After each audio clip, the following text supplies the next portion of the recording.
Apple's 2025 plans are starting to leak, and trust me, there is a lot to be excited about. Here's everything you need to know.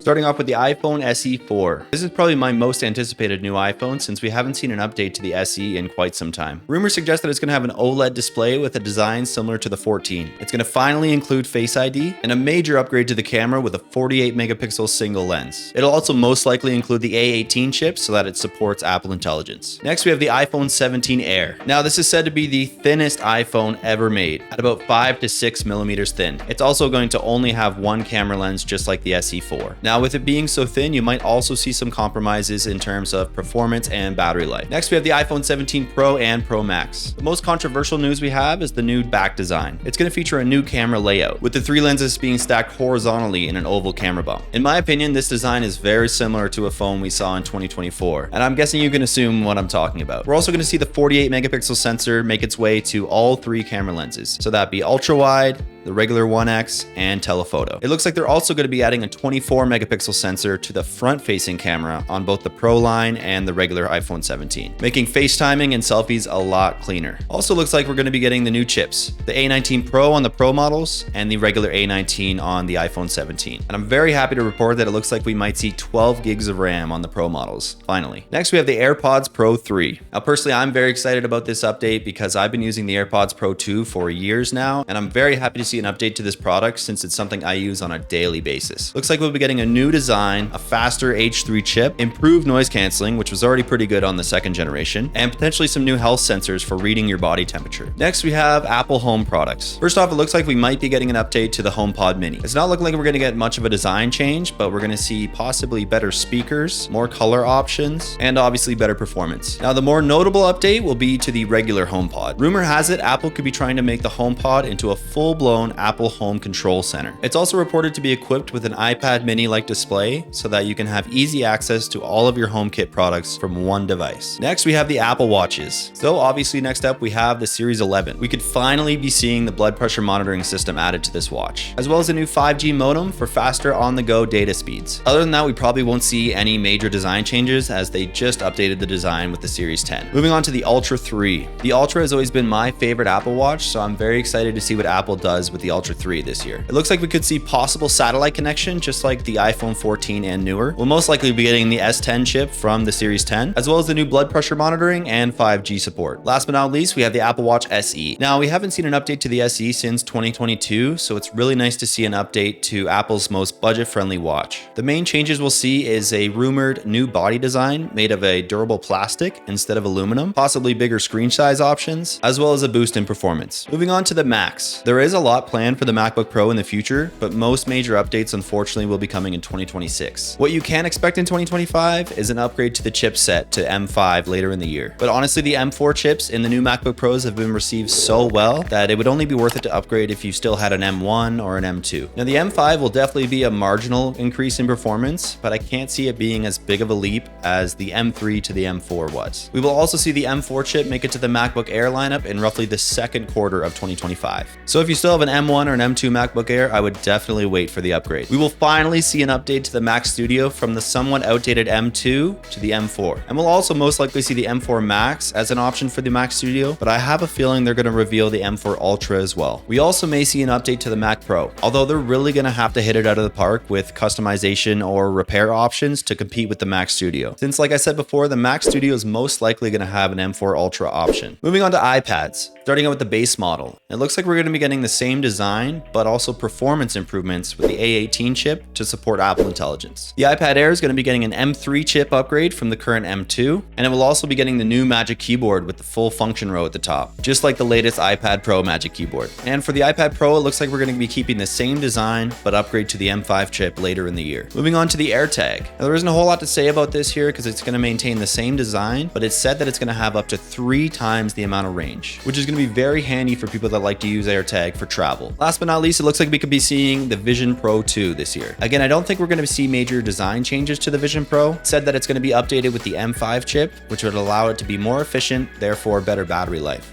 This year's lineup is looking pretty solid, but again, it seems like we're only getting marginal updates to the existing product lineup. To me, the most notable things would be the new HomePod and the iPhone 17 Pro redesign. What do you think? Do you see yourself upgrading to any of these products, or are you just going to stick with the current generation you have? Let me know in the comments, and thanks for watching.